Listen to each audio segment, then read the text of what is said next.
이건 절대 말하면 안 돼. 혹시 유부남이야? 민지의 날카로운 추궁에 저는 라떼를 한 모금 크게 들이켰어요. 뜨거운 우유 거품이 입술을 데웠지만 지금 제 속은 그것보다 훨씬 더 뜨겁게 타오르고 있었거든요. 사실은요. 네, 맞아요. 저 이수진, 29살에 이런 말도 안 되는 짓을 하고 있어요. 그것도 회사 부장님한테 말이에요.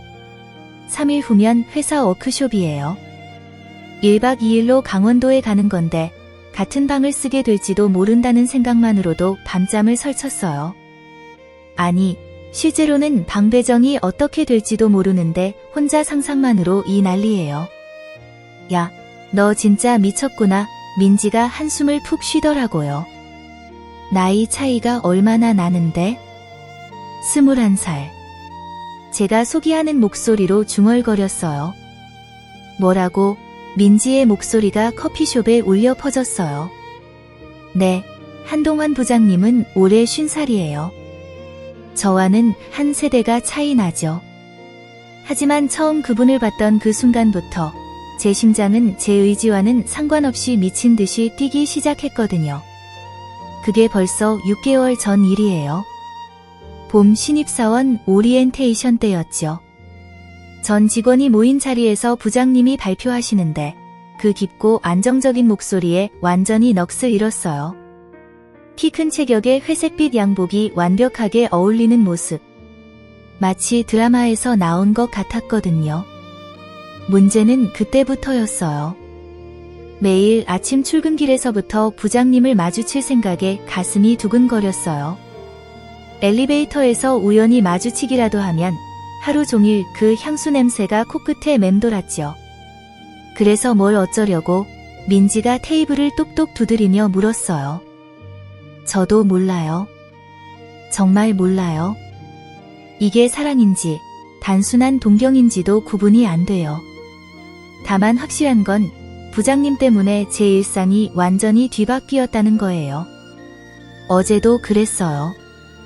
부장님이 수진 씨, 고생 많았어요 라고 한마디 하셨는데 그 말을 곱씹으며 새벽 3시까지 뒤척였거든요.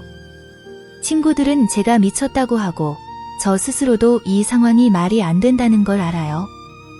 하지만 어쩌겠어요. 이미 이렇게 깊이 빠져버린 거려. 워크숍에서 고백이라도 할 거야? 민지가 반쯤 장난스럽게 물었어요. 그 순간 제 손에서 라떼 잔이 떨리기 시작했어요. 고백? 그런 용기가 제게 있을까요? 하지만 한 가지는 확실해요. 이 감정을 더 이상 혼자 품고 살 수는 없다는 것. 3일 후 워크숍에서 뭔가는 결판이 날 것 같아요. 제 인생에서 가장 위험하고 가장 달콤한 3일이 다가오고 있어요. 그로부터 일주일이 지났어요.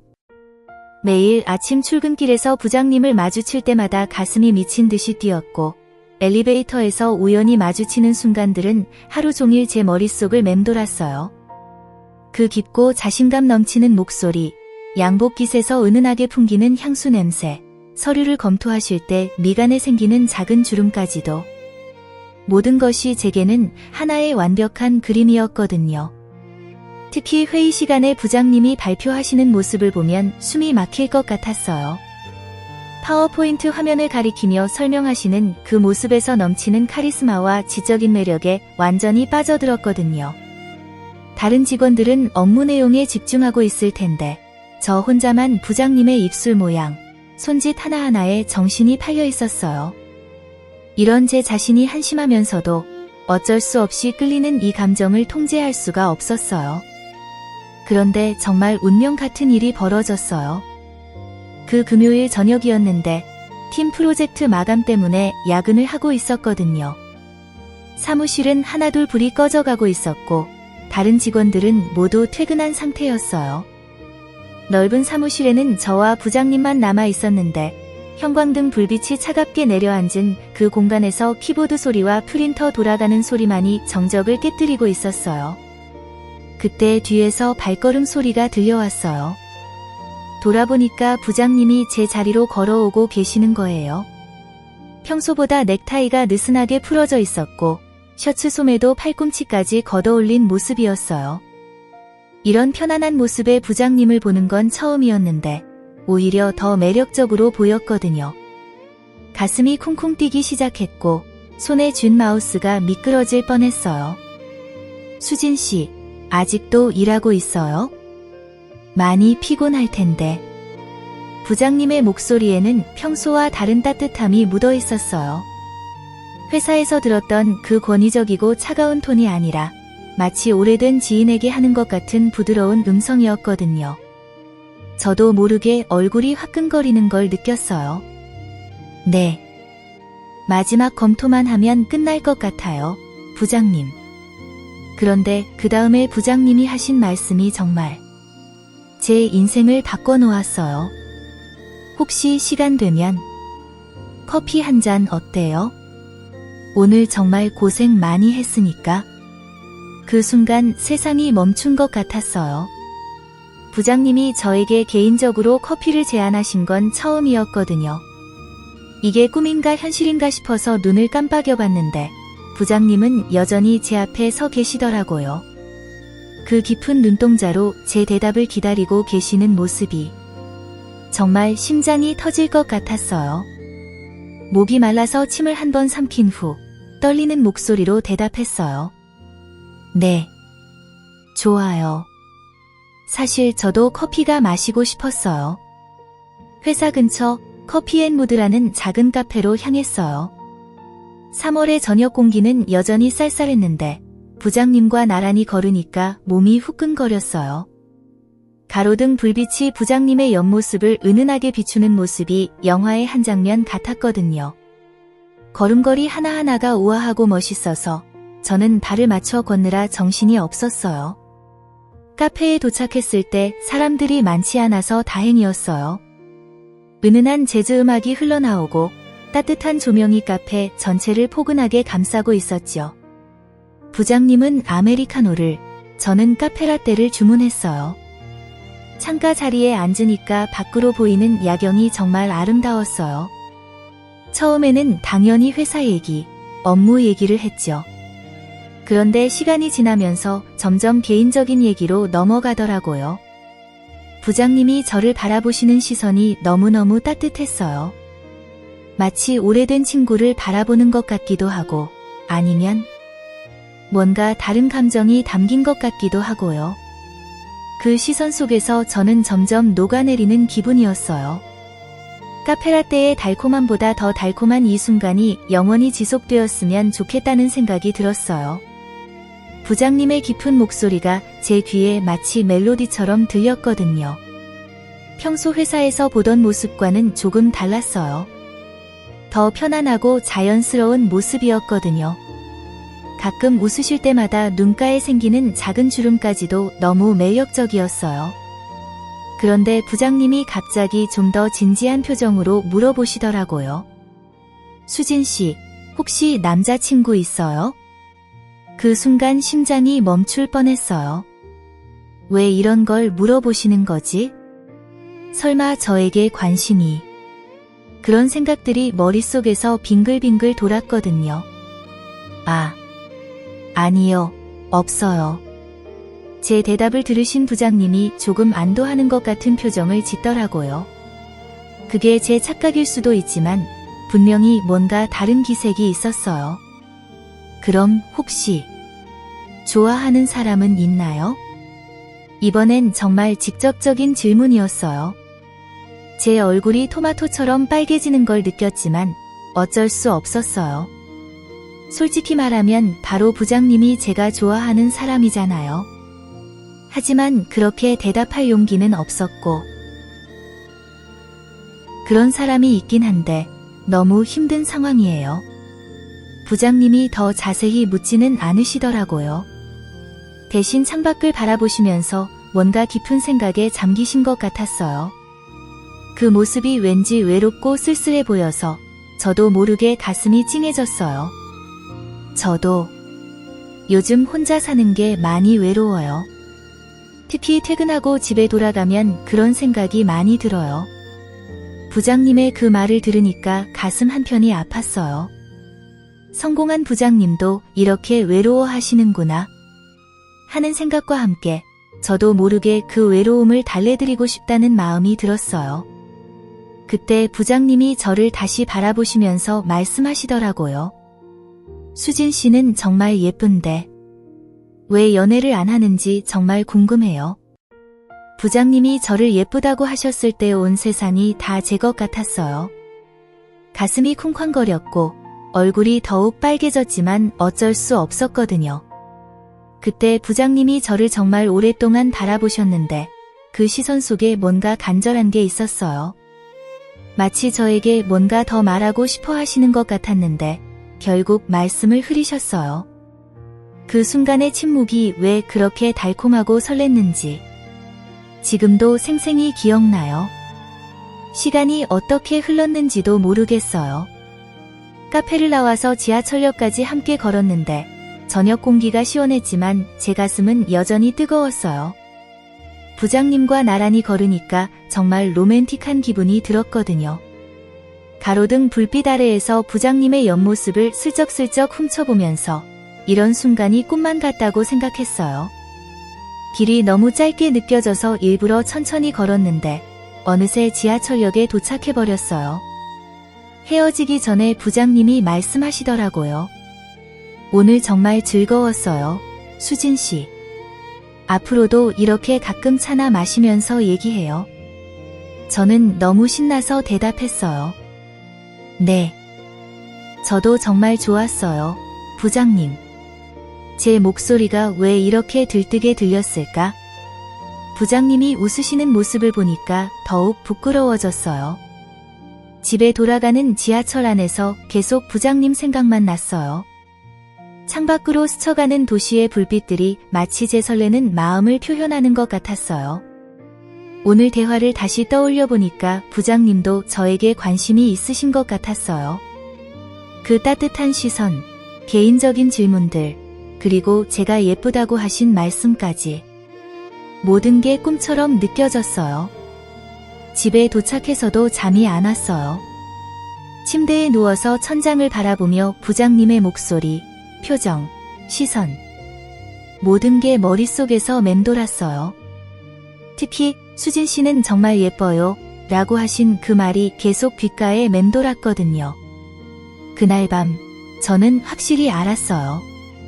이 감정이 단순한 동경이 아니라는 걸, 부장님도 저에게 뭔가 느끼고 계신다는 걸, 하지만 동시에 이 감정이 얼마나 위험한지도 알 수 있었어요. 회사에서의 관계, 나이 차이, 모든 게 복잡하게 얽혀 있었거든요. 그래도 가슴 깊숙한 곳에서 피어오르는 이 설렘을 멈출 수가 없었어요. 이미 선을 넘어버린 것 같았어요. 돌이킬 수 없는 지점까지 와버린 거죠. 다음날 월요일 아침, 출근하는 내내 심장이 두근거렸어요. 지하철 안에서도 계속 화장을 고치고 거울을 들여다보면서 어제의 일이 꿈이었나 싶기도 했어요. 부장님을 만나면 어떤 얼굴을 해야 할까? 어제의 일을 어떻게 받아들이셨을까? 혹시 후회하고 계시는 건 아닐까? 온갖 생각들이 머릿속을 복잡하게 만들었거든요. 지하철에서 내려 회사 건물로 걸어가는 동안에도 가슴이 계속 쿵쾅거렸어요. 엘리베이터 버튼을 누르는 손가락도 떨렸고 층수가 올라갈 때마다 숨이 점점 짧아졌어요. 평소 같으면 자연스럽게 들어갔을 사무실 문 앞에서 한참을 망설였어요.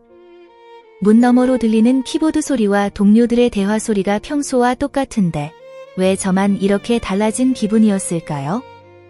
사무실에 들어가니 부장님이 이미 와 계셨어요. 평소처럼 컴퓨터 화면을 보고 계시던 부장님이 저를 보시더니 살짝 미소를 지어주셨어요. 평범한 인사였지만 왜인지 어제와는 완전히 다른 느낌이었어요. 그 미소 속에 뭔가 특별한 의미가 담겨 있는 것 같았거든요. 저도 자연스럽게 미소로 화답했는데 얼굴이 화끈거리는 걸 숨길 수가 없었어요. 부장님과 간단한 인사를 나눴는데 그 짧은 대화 속에서도 어젯밤의 기억들이 스쳐 지나갔어요. 부장님의 목소리 톤이 평소보다 부드러웠고 저를 바라보시는 시선도 더 따뜻했어요. 뭔가 더 친밀해진 것 같았고 서로만 아는 비밀이 생긴 것 같은 달콤한 긴장감이 공기 중에 흘렸어요. 그날 하루 종일 부장님과 자주 마주쳤어요. 복사기 앞에서, 화장실 가는 길에서, 엘리베이터에서 마주칠 때마다 서로 의미심장한 미소를 지었어요. 다른 동료들 앞에서는 평상시처럼 자연스럽게 행동했지만 아무도 없을 때는 시선이 오래 머물렸고 그럴 때마다 가슴이 쿵쾅거렸어요. 이런 은밀한 교감이 이렇게 짜릿한 줄 몰랐어요. 점심시간에 동료들과 밥을 먹으러 가는데 박 대리가 웃으면서 제가 요즘 뭔가 달라 보인다고, 기분 좋아 보이고 얼굴도 더 밝아진 것 같다고 하더라고요. 혹시 남자친구 생긴 거 아니냐고 농담을 던지는 바람에 깜짝 놀라서 젓가락을 떨어뜨릴 뻔했어요. 다행히 옆에 있던 김 과장님이 농담으로 받아 넘겨주셨지만 제 마음이 이렇게 얼굴에 드러나고 있다니 더 조심해야겠다는 생각이 들었어요. 오후 3시쯤이었어요. 업무에 집중하려고 노력하고 있는데 부장님이 제 자리로 와서 새 프로젝트 건으로 얘기할 게 있다며 잠깐 사무실로 와달라고 하셨어요. 목소리는 평상시와 같았지만 눈빛이 뭔가 달랐어요. 다른 동료들이 듣기에는 평범한 업무 지시 같았지만 저는 직감적으로 다른 의미가 있다는 걸 알 수 있었어요. 부장님 사무실로 따라가면서 가슴이 미친 듯이 뛰었어요. 혹시 어제 일에 대해 이야기하려는 건 아닐까? 아니면 다시 생각해보니 이건 아니라고 하시는 건 아닐까? 온갖 상상이 머릿속을 휘젓고 다녔어요. 부장님 사무실은 회사에서 가장 큰 방 중 하나였고 창밖으로는 한강이 내려다 보였어요. 오후 햇살이 사무실을 따뜻하게 비추고 있었는데 그 분위기가 왠지 로맨틱하게 느껴졌어요. 부장님이 문을 닫으시고는 저에게 앉으라고 하셨어요. 평소 업무 얘기할 때보다 훨씬 조심스러운 모습이었어요. 부장님이 어제 얘기를 밤새 생각해봤다고 하시면서 목소리가 평소보다 조금 떨리는 것 같았어요. 제 심장도 따라서 더 빨리 뛰기 시작했어요. 부장님의 진지한 표정을 보니 갑자기 불안해졌어요. 제가 혹시 어제 일이 부담스러우셨냐고 조심스럽게 물어보니까 부장님이 고개를 저으시면서 전혀 부담스럽지 않다고, 오히려 어제 하려던 말이 있었는데 용기가 없어서 못했다고 하셨어요. 잠시 말을 멈추시더니 창밖을 바라보셨다가 다시 저를 바라보시면서 깊은 숨을 들이쉬셨어요. 그리고 마침내 부장님이 말씀하셨어요. 저는 수진 씨를 좋아합니다. 그 순간 정말 온 세상이 멈춘 것 같았어요. 시간이 정지된 듯한 느낌이었죠. 제가 꿈꾸던 일이 실제로 일어나는 거였어요. 귀에서 웅웅거리는 소리가 났고 눈앞이 하얘지는 것 같았어요. 이게 정말 현실인가 싶어서 자꾸 눈을 깜빡거렸어요. 가슴이 터질 것처럼 뛰었고 손이 떨려서 무릎 위에 올려놓은 손을 꽉 쥐었어요. 부장님은 계속해서 말씀하셨어요. 이런 감정을 가지면 안 된다는 걸 안다고, 나이 차이도 많이 나고 회사에서는 상사와 부하 관계라고 하시면서도 어쩔 수 없다고 하셨어요. 저와 함께 있으면 마음이 편해지고 일할 때 저를 보고 있으면 힘이 나고 퇴근하고 집에 혼자 있을 때면 자꾸 제 생각이 난다고 하셨어요. 그 고백을 들으면서 제 눈에서 뜨거운 눈물이 흘러내렸어요. 저는 그 말을 들으면서 울고 싶었어요. 아니, 실제로 울고 있었어요. 기쁨의 눈물이었죠. 이렇게 진심 어린 고백을 받게 될 줄 몰랐어요. 부장님의 목소리에 담긴 간절함과 진정성이 고스란히 느껴졌거든요. 부장님이 제가 너무 이기적인 건지, 이런 마음을 말해도 되는 건지 불안한 듯 물어보셨어요. 목이 메어서 한동안 말을 할 수가 없었어요. 눈물을 닦고 떨리는 목소리로 겨우 대답했어요. 부장님. 저도 부장님을 정말 좋아해요. 그 말을 듣고 부장님의 얼굴이 환해졌어요. 마치 아이처럼 순수한 미소를 지으시더라고요. 눈가에 살짝 눈물이 맺힌 것 같기도 했어요. 그 모습이 너무 사랑스러워서 제 마음이 더욱 뜨거워졌어요. 부장님이 나이 차이는 괜찮은지, 21살이나 차이 나는데 괜찮은지 걱정스럽게 물어보셨지만 저는 전혀 중요하지 않다고 사랑의 나이가 무슨 상관이냐고 대답했어요. 부장님이 조심스럽게 제 손을 잡으셨어요. 따뜻하고 큰 손이었어요. 그 손길에서 안정감과 사랑을 동시에 느꼈어요. 제 작은 손을 감싸는 부장님의 손이 너무 든든하고 따뜻했어요. 손을 잡은 순간 온몸에 전율이 흘렸고 이제 정말 현실이라는 걸 실감할 수 있었어요. 부장님은 우리 상황이 쉽지 않을 거라고, 회사에서는 절대 티내면 안 되고 다른 사람들도 모르게 해야 한다고 조심스럽게 말씀하셨어요. 저는 정말 조심하겠다고, 아무도 눈치채지 못하게 하겠다고 약속했어요. 부장님은 혹시 이 관계가 저에게 부담이 되거나 힘들어지면 언제든 말해달라고, 저를 힘들게 하고 싶지 않다고 하셨어요. 그런 배려가 너무 고마웠어요. 제가 이제부터 우리가 연인인 건지 조심스럽게 물어보니까 부장님도 조심스럽게 그렇게 생각해도 되지 반문하셨어요. 저는 너무 기뻐서 소리칠 뻔했다가 다른 사람들이 들을 수 있다는 생각에 급하게 목소리를 낮췄어요. 그 모습을 보신 부장님이 살짝 웃으시더라고요. 부장님은 앞으로 회사에서는 계속 존댓말하고 평소처럼 행동해야 한다고, 대신 점심시간이나 퇴근 후에 가끔 만날 수 있을 거라고 하셨어요. 저는 무엇이든 부장님이 원하시는 대로 하겠다고 대답했어요. 그때 부장님이 제 뺨을 살짝 어루만져 주셨어요. 그 순간 온몸이 저릿저릿해졌고 얼굴이 더욱 빨개졌어요. 부장님의 손길이 이렇게 따뜻하고 부드러울 줄 몰랐어요. 부장님이 제 마음을 받아줘서 고맙다고 하시니까 저야말로 이런 저를 사랑해 주셔서 고맙다고 대답했어요. 우리는 한동안 서로를 바라보며 행복한 침묵을 나눴어요. 창밖으로 보이는 한강의 풍경도, 사무실로 들어오는 따뜻한 햇살도 모든 게 축복처럼 느껴졌어요. 부장님이 오늘 퇴근하고 저녁 같이 먹자고, 제대로 된 첫 데이트를 하고 싶다고 하셨어요. 부장님의 제안에 저는 너무 신이 나서 고개를 끄덕였어요. 비밀스러운 연애라는 게 이렇게 달콤하고 스릴 넘치는 일인 줄 몰랐어요. 부장님 사무실을 나오면서 가슴이 터질 것 같이 행복했어요. 다른 동료들 앞에서는 평상시처럼 자연스럽게 행동해야 했지만 속으로는 계속 웃음이 나왔어요. 그렇게 우리의 비밀 연애가 시작되었어요. 금지된 사랑이지만 그래서 더욱 간절하고 아름다운 사랑이었어요. 모든 게 꿈만 같았지만 부장님과 잡았던 그 따뜻한 손의 감촉은 여전히 생생했어요. 이제 정말 시작이었어요. 우리만의 특별한 사랑 이야기 말이에요. 그날 오후부터는 정말 모든 게 달라 보였어요. 같은 사무실, 같은 동료들, 같은 업무인데 왜 이렇게 다르게 느껴지는 걸까요? 마치 세상에 핑크빛 필터가 씌워진 것 같았거든요. 형광등 불빛조차 더 따뜻해 보였고 동료들의 웃음소리도 더 밝게 들렸어요. 제 마음이 이렇게 행복하니까 세상 모든 것이 아름답게 보이는 것 같았어요. 부장님과 눈이 마주칠 때마다 가슴이 두근거렸어요. 평범한 업무 대화조차 특별한 의미로 다가왔거든요. 이 서류 검토 부탁드립니다. 라는 말씀도 왜 이렇게 달콤하게 들리는 건지. 부장님의 목소리 톤 하나하나가 제 귓가에 맴돌았어요.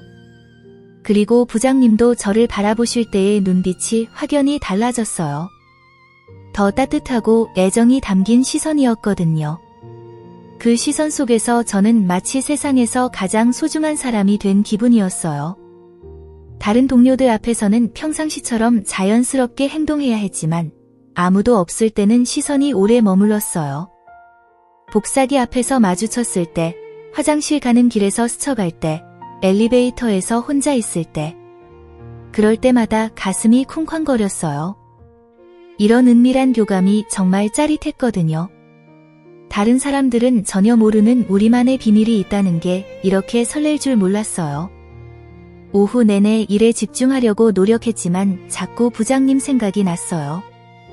아침에 나눈 고백이 꿈이었나 싶어서 몇 번이나 곰곰이 되새겨봤어요. 부장님이 제 손을 잡으시던 그 따뜻한 감촉, 사랑합니다. 라고 하시던 그 진지한 목소리. 모든 게 생생하게 기억났어요.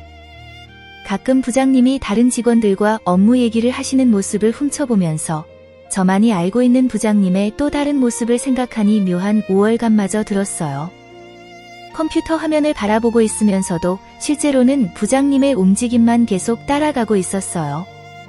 부장님이 커피를 마시실 때, 전화를 받으실 때, 서류를 정리하실 때, 평범한 일상의 모든 순간이 제게는 특별한 장면으로 다가왔어요. 부장님의 손가락이 키보드를 두드리는 모습조차 우아해 보였거든요.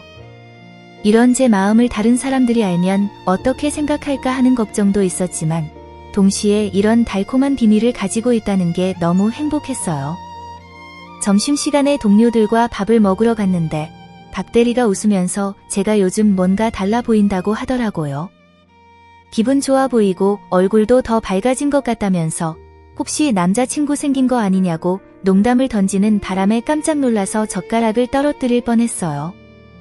다행히 옆에 있던 김 과장님이 농담으로 받아 넘겨주셨지만 제 마음이 이렇게 얼굴에 드러나고 있다니 더 조심해야겠다는 생각이 들었어요.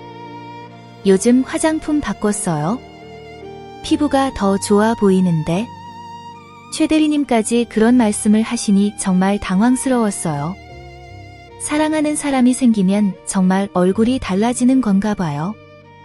거울을 볼 때마다 제 얼굴에서 행복한 기운이 느껴졌거든요. 볼에 자연스럽게 올라온 홍조도 그렇고 입꼬리가 자꾸 올라가는 것도 그렇고 감출 수가 없더라고요. 퇴근 후 집에 가는 길이 구름 위를 걷는 기분이었어요. 지하철 안에서도 계속 웃음이 나와서 사람들이 쳐다볼 정도였어요. 혼자 있는 게 이렇게 행복할 수 있다니. 집에 도착해서도 여전히 들뜬 마음을 가라앉힐 수가 없었어요. 저녁을 먹으면서도 샤워를 하면서도 계속 부장님 생각만 났어요. 휴대폰을 몇 번이나 들었다 놨다 했어요. 부장님께 문자를 보내고 싶었지만 너무 빨리 연락하면 부담스러워 하실까 봐 망설여졌거든요. 그런데 그날 밤 10시쯤이었어요. 부장님에게서 첫 문자가 왔어요. 수진 씨, 오늘 고마웠어요. 용기를 내서 고백해서 다행이에요. 잘 자요. 단순한 문자였지만 제 마음은 정말 터질 것 같이 행복했어요. 그 문자를 몇 번이나 읽고 또 읽었어요. 부장님이 저에게 직접 문자를 보내셨다는 것만으로도 가슴이 뛰었거든요. 급하게 답장을 썼어요. 저야말로 고마워요. 꿈만 같아요. 부장님도 좋은 꿈 꾸세요. 그 후로 매일 밤 서로 안부 문자를 주고받게 되었어요. 사소한 일상 얘기부터 서로에 대한 마음까지 문자로 나누는 대화가 정말 달콤했어요.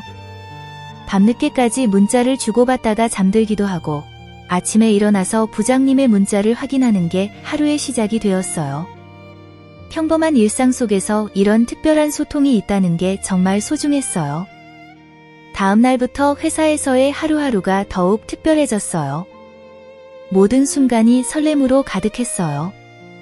부장님과 마주치면 서로 알아채지 못하게 살짝 미소를 짓고 아무도 없을 때는 더 오래 눈을 마주보곤 했어요. 그런 은밀한 교감이 정말 짜릿했어요. 다른 동료들은 전혀 눈치채지 못하는 사이에서 오가는 우리만의 신호들.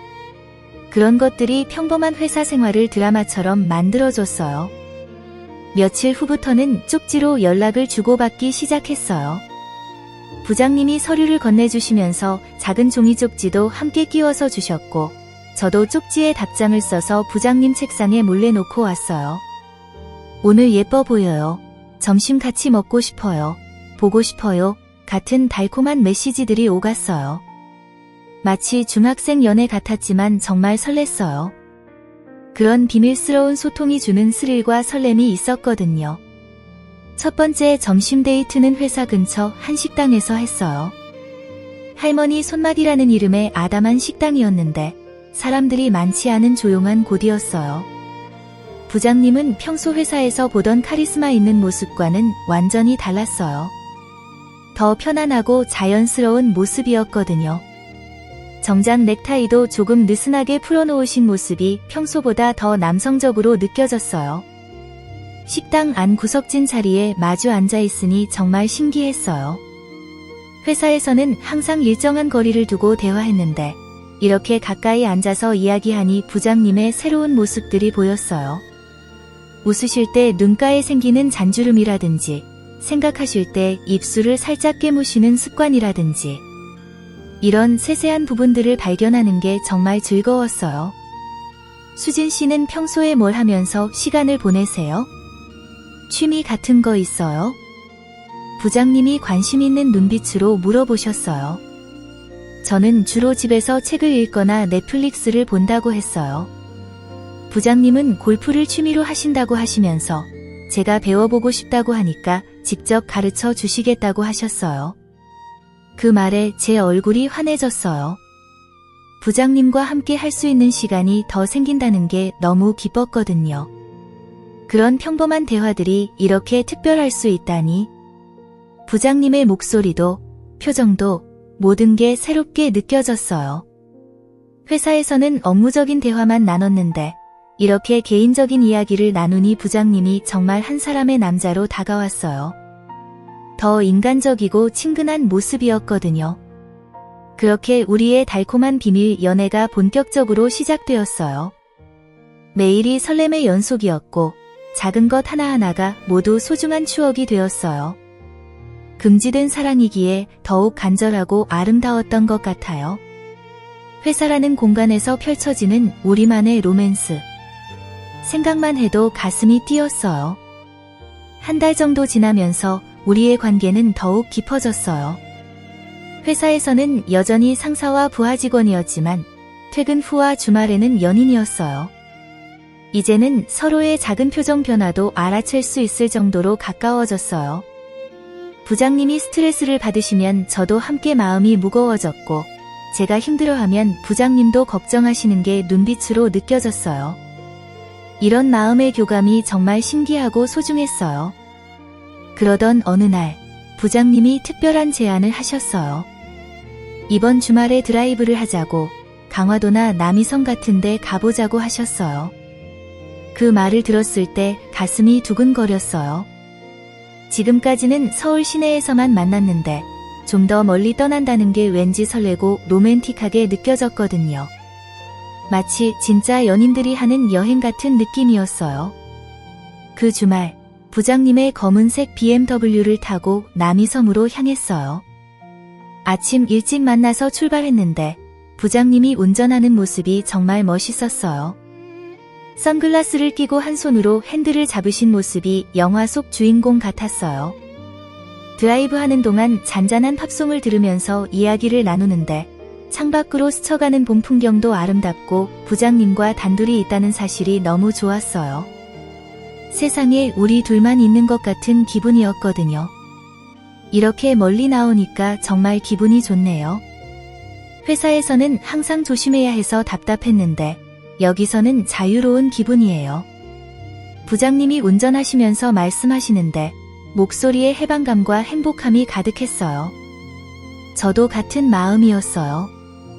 회사에서는 항상 다른 사람들의 시선을 의식해야 했는데 여기서는 정말 자유롭게 사랑할 수 있었거든요.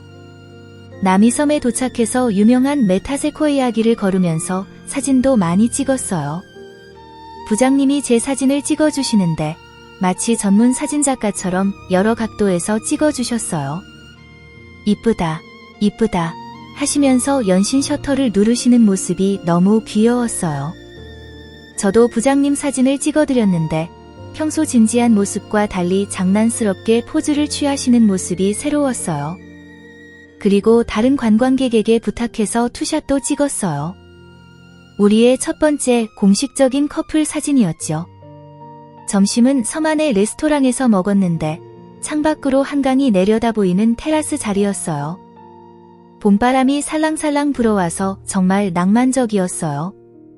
부장님이 제게 음식을 먹여주시기도 하고 제가 입가에 뭔가 묻었을 때 휴지로 닦아주시기도 했어요. 그런 소소한 스킨십 하나하나가 설레고 행복했어요. 식사를 마치고 카페에서 커피를 마시면서 부장님이 갑자기 진지한 표정이 되셨어요. 저와 사귄 지 벌써 한 달이 넘었다고, 시간이 너무 빨리 지나간다고 하시면서 깊은 숨을 쉬셨어요. 그리고 정말 진심이고 장난이나 일시적인 감정이 아니라고, 하지만 우리 관계가 쉽지는 않을 거라고 하셨어요. 나이 차이도 있고 회사 상황도 있어서 나중에 어려워질 수도 있다고 걱정하셨어요. 부장님의 그런 진지한 모습을 보니 가슴이 먹먹해졌어요. 하지만 저는 확신이 있었어요.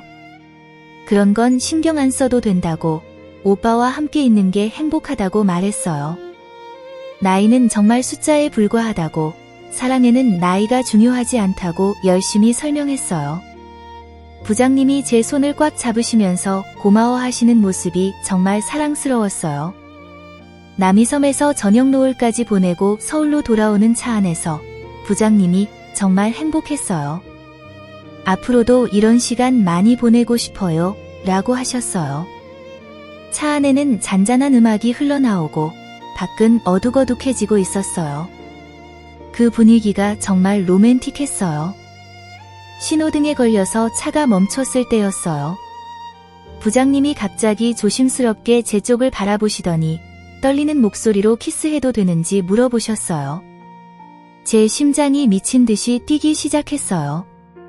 저는 거부할 생각이 전혀 없었어요. 고개를 끄덕이며 눈을 감았어요. 부장님이 천천히 제게 다가와서 부드럽게 제 입술에 키스했어요. 짧은 키스였지만 정말 달콤했어요.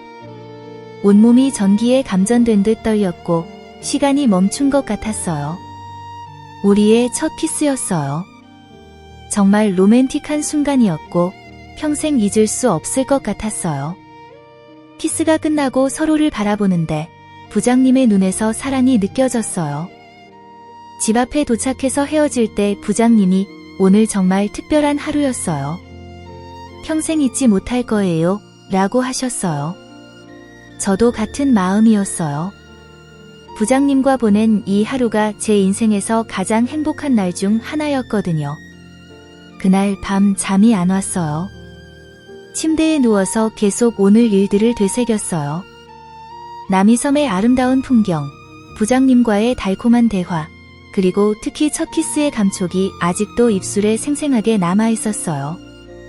손으로 입술을 살짝 만져보면서 혼자 웃었어요. 정말 꿈만 같은 하루였어요. 그렇게 우리의 연애는 더욱 깊어져 갔어요. 하지만 회사에서는 점점 조심스러워지기 시작했어요. 사랑이 깊어질수록 더 큰 위험이 따라온다는 걸 느끼기 시작했거든요. 처음에는 우리만의 비밀이라고 생각했지만 사람의 마음이라는 게 완전히 숨길 수 있는 게 아니었어요. 자꾸 눈치 보는 동료들이 생기기 시작했어요. 어느 날 점심시간에 박 대리가 제가 요즘 한 부장님이랑 자주 얘기하는 것 같다고, 그런데 정말 예뻐졌다고, 뭔가 달라졌다고 했어요. 그 말을 들었을 때 가슴이 철렁 내려앉았어요. 정말 조심해야겠다는 생각이 들었지만 동시에 티가 나고 있다는 게 너무 무서웠어요. 수진 씨, 요즘 정말 달라 보여요. 피부도 좋아지고 눈빛도 반짝반짝하고. 혹시 좋은 일 있으세요? 박 대리의 그 무심한 듯한 질문에 제 얼굴이 빨갛게 달아올랐어요. 괜히 더 의심받을 것 같아서 아무것도 아니라고 대답했지만 목소리가 떨리는 걸 스스로도 느낄 수 있었어요.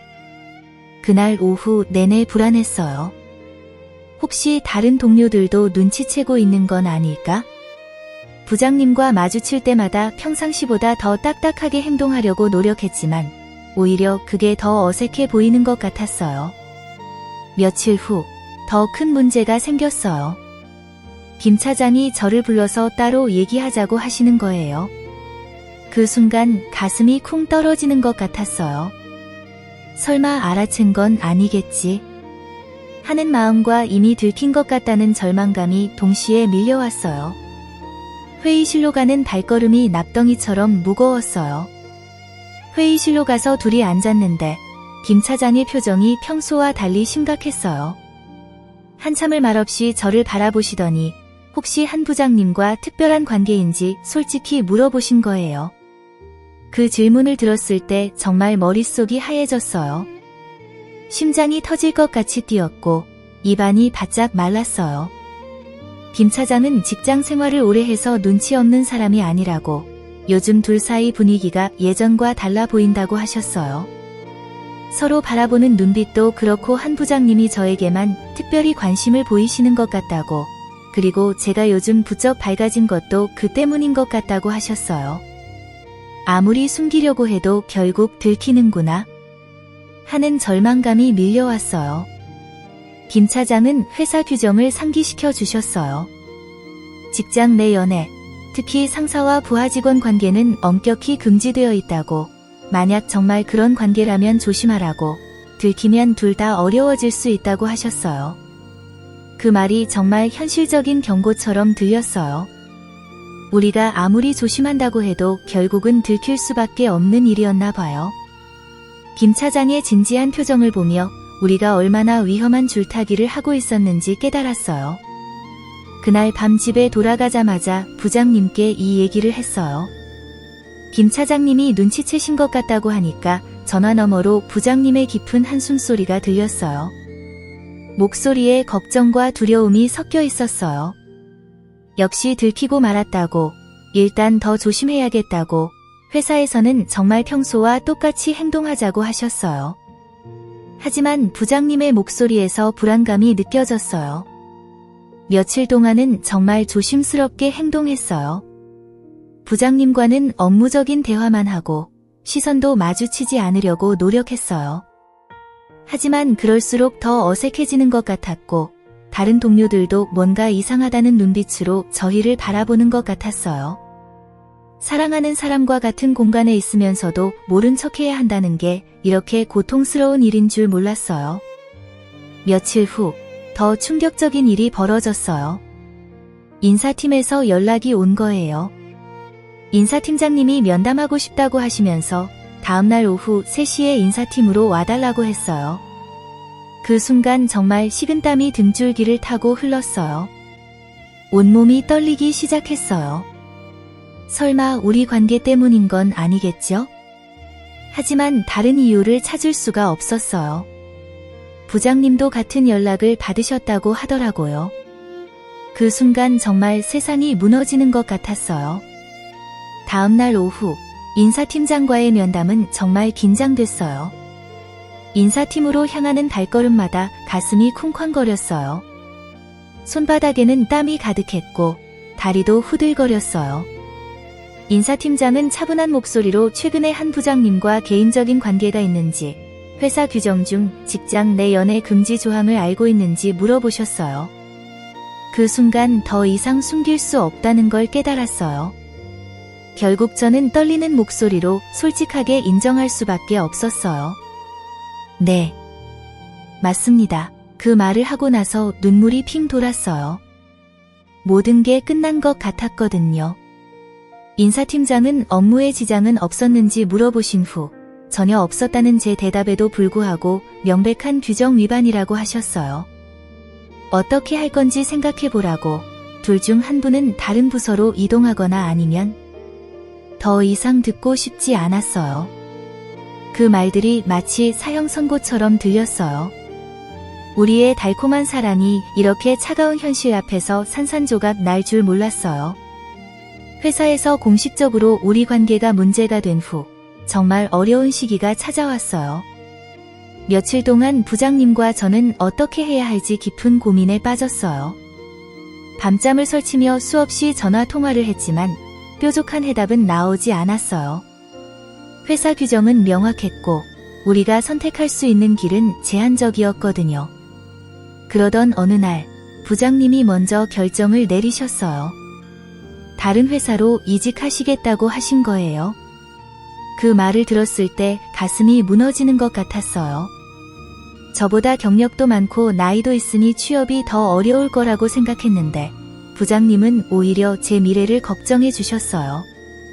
젊은 제가 회사를 그만두면 더 손해라고, 자신은 어디서든 일할 수 있다고 하시면서요.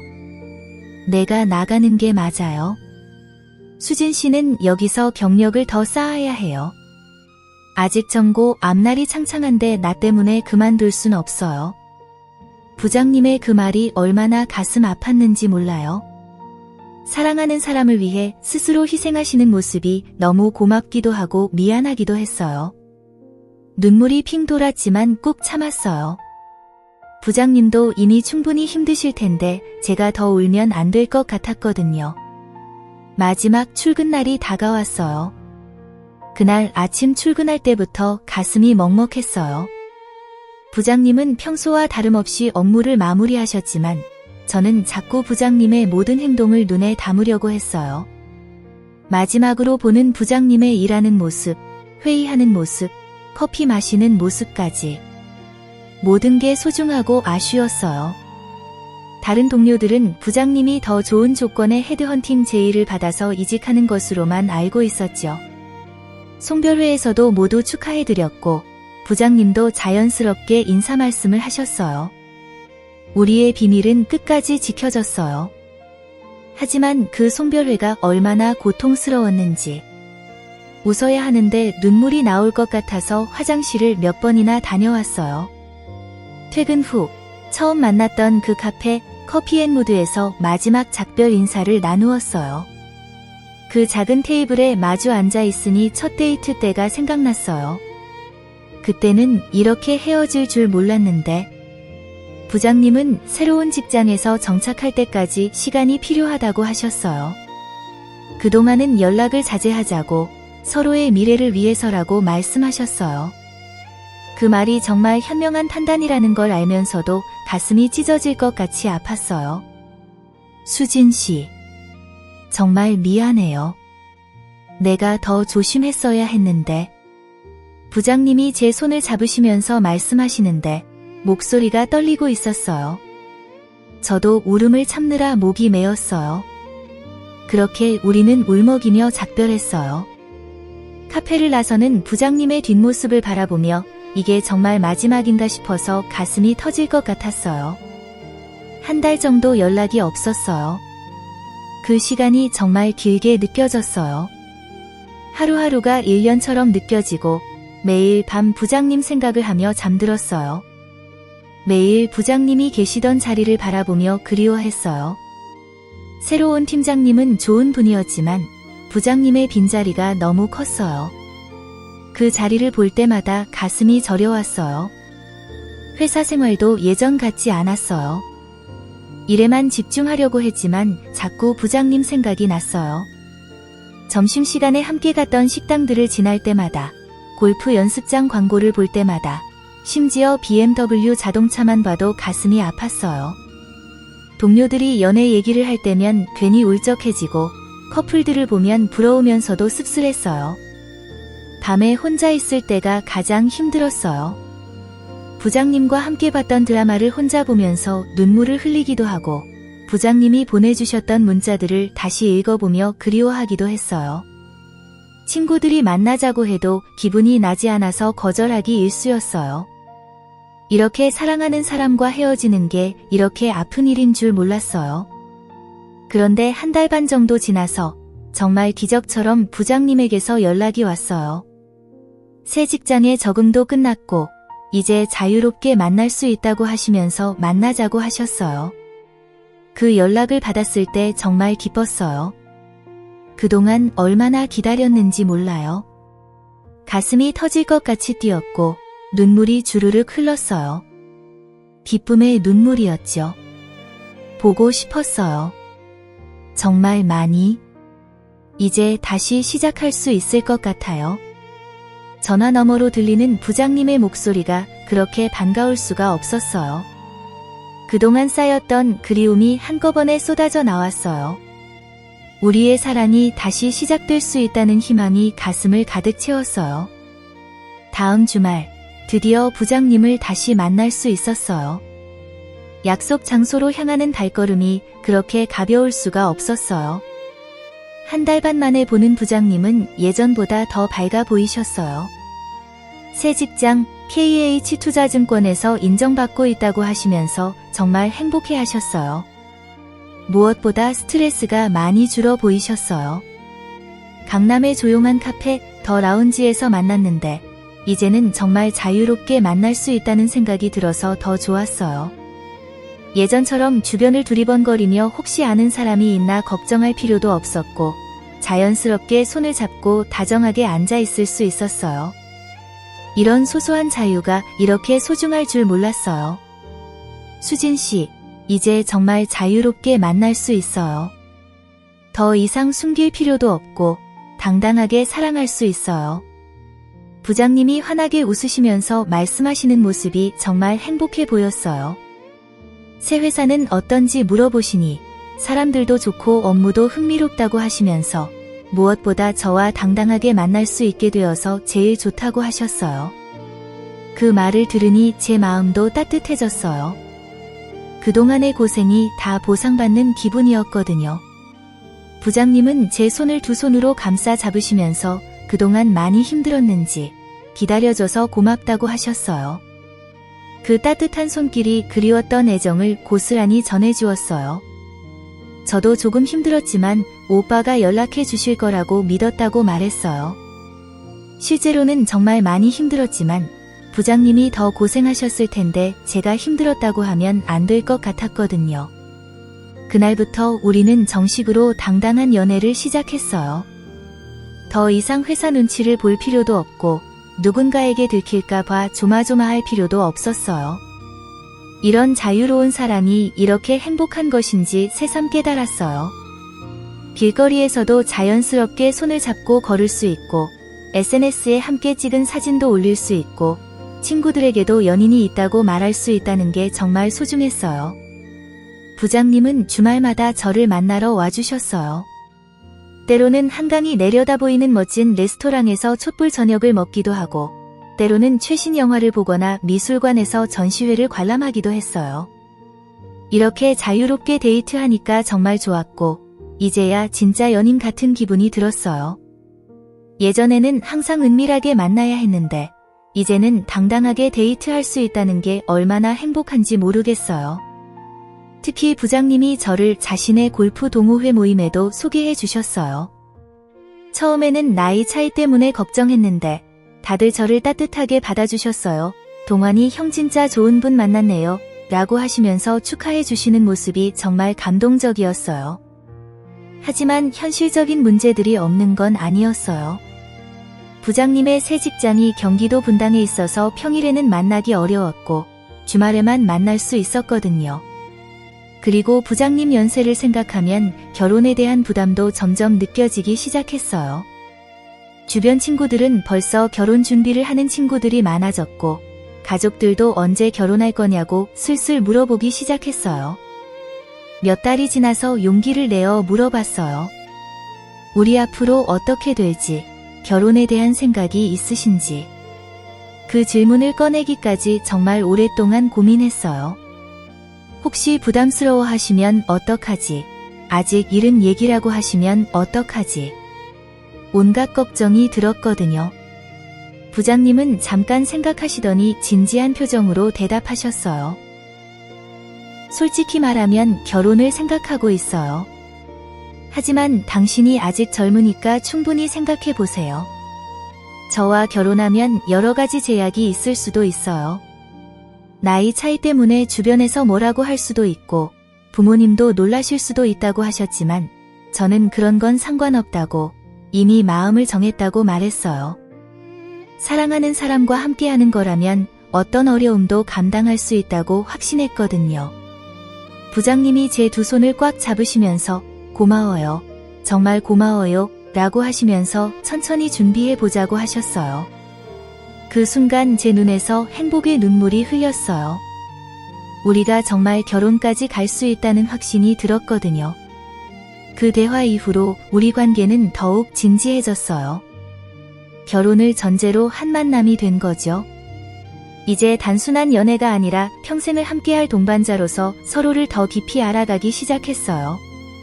그 과정이 설레기도 하고 때로는 조심스럽기도 했지만 무엇보다 행복했어요. 결혼을 전제로 만남이 진지해지면서 이제 가장 큰 산이 하나 남아 있었어요. 바로 부모님께 인사를 드리는 일이었죠. 나이 차이가 21살이나 나니까 부모님이 어떻게 반응하실지 정말 걱정됐어요. 밤마다 어떻게 말씀드릴지 수없이 연습해봤지만 막상 입을 열기는 쉽지 않았어요. 어느 일요일 오후 마침내 용기를 내어 어머니께 조심스럽게 말씀드렸어요. 거실에서 함께 드라마를 보다가 소개해드릴 분이 있다고, 회사에서 알게 된 분인데 나이가 좀 많다고 했더니 어머니가 깜짝 놀라셨어요. TV 리모컨을 놓으시고 제게 몸을 돌리시더라고요. 얼마나 많은데?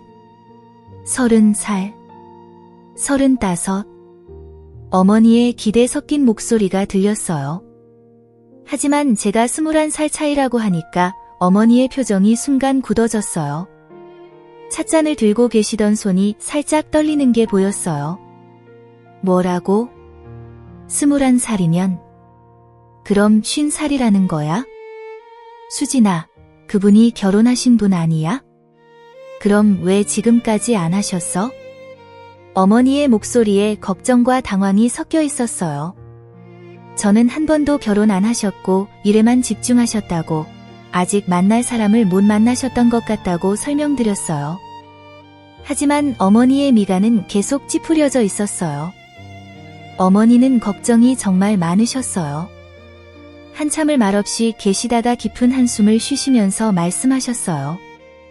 수진아, 나이 차이가 너무 많이 나지 않니? 너는 아직 29인데 그분은 벌써 50이야.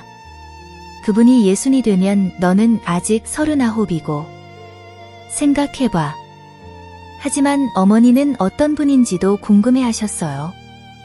투자회사 부장이셨는데 지금은 더 좋은 회사로 이직하셨고 정말 좋은 분이라고 말씀드렸더니 일단 한번 만나봐야겠다고, 아버지께도 말씀드려야 한다고 하셨어요. 어머니의 목소리에서 체념과 걱정이 동시에 느껴졌어요. 아버지께 말씀드리는 건 정말 더 어려웠어요. 아버지는 제가 어릴 때부터 과보호하시는 스타일이셨거든요. 그날 저녁 아버지가 신문을 보고 계실 때 조심스럽게 말을 꺼냈어요. 사귀는 분이 있다고, 나이가 50살이라고 하니까 아버지의 신문 보던 손이 멈춰졌어요. 아버지가 천천히 신문을 내려놓으시면서 제게 돌아보셨는데 그 표정을 평생 잊을 수 없을 것 같아요. 눈동자가 불타오르듯 빨갛게 달아올라 있었고 턱 근육이 부르르 떨리고 계셨어요. 마치 뇌혈관이 터질 것만 같은 표정이었어요. 뭐라고? 50살. 아버지가 벌떡 일어나시면서 소리를 지르셨어요. 그 소리에 어머니가 부엌에서 놀라 달려오셨을 정도였어요. 아버지의 목소리가 완전히 갈라져 있었고 얼굴이 사탕무처럼 빨개져 있었어요. 수진아, 너 정말로 제정신이냐? 내가 키운 딸이 그런 늙은이랑. 아버지가 가슴을 움켜쥐시면서 숨을 헐떡이셨어요. 손이 심하게 떨리시면서 벽에 주먹을 쾅 하고 내리치셨어요. 그 소리에 집 전체가 흔들렸어요. 아빠, 진정하세요. 정말 좋은 분이에요. 좋은 분? 좋은 분이면 뭘 어쩌겠다는 거야? 그런 할아버지 같은 놈이 우리 수진이한테 뭘. 아버지가 거실을 미친 듯이 왔다 갔다 하시면서 머리를 양손으로 감싸주셨어요. 마치 머리가 터질 것 같다는 표정이셨어요. 그러시다가 갑자기 소파에 주저앉으시면서 고개를 떨어뜨리셨어요. 내가 이럴 줄 알았으면 더 엄하게 키웠어야 하는 건데. 아버지의 목소리가 떨리면서 흐느끼듯 변해갔어요. 눈가가 빨갛게 달아올라 있었고 주먹을 불끈 쥐었다 폈다 하시면서 온몸을 떨고 계셨어요. 그런 늙은 놈이 우리 어린 딸한테 도대체 무슨 생각으로. 아버지가 다시 폭발하듯 소리치시면서 테이블을 탁 하고 치셨어요. 위에 있던 물컵이 쏟아지면서 바닥에 떨어져 깨졌어요. 어머니가 깜짝 놀라서 여보 하고 말리셨지만 아버지는 들리지 않으시는 것 같았어요. 절대 안 돼. 내가 살아있는 한 절대 허락 안 한다. 그 후 일주일 동안 집은 완전히 전쟁터가 되었어요. 아버지는 저와 눈도 마주치려 하지 않으셨어요. 제가 안녕하세요 하고 인사드려도 돌아서시면서 씩씩거리셨어요.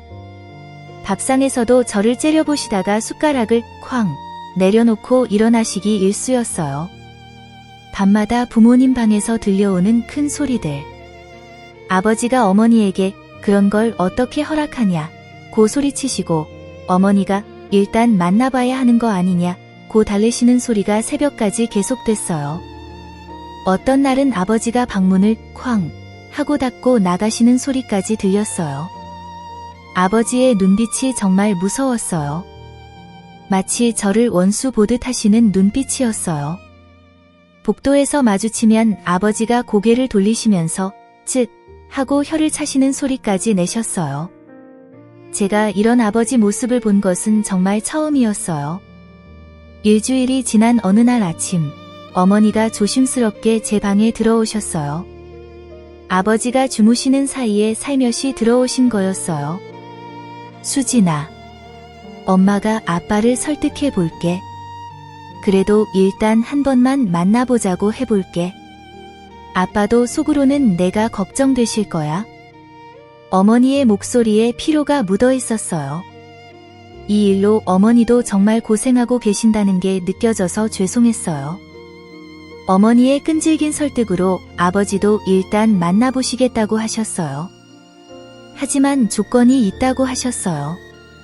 딱 한 번만, 그리고 마음에 안 들면 절대 만나지 말라고 하셨어요. 그때도 아버지는 이를 악물고 계셨어요. 딱 한 번이다. 한 번 보고 내 마음에 안 들면 그걸로 끝이야. 알겠나? 아버지의 목소리에는 여전히 분노가 가득했어요. 부장님을 부모님께 소개해드리는 날, 정말 살얼음판을 걷는 기분이었어요. 부장님도 며칠 전부터 많이 긴장하고 계셨어요. 통화할 때마다 목소리가 떨리시고 어떤 선물을 준비할지, 어떤 옷을 입을지 수없이 물어보셨어요. 저희 집에 오신 부장님은 정말 정중하셨어요.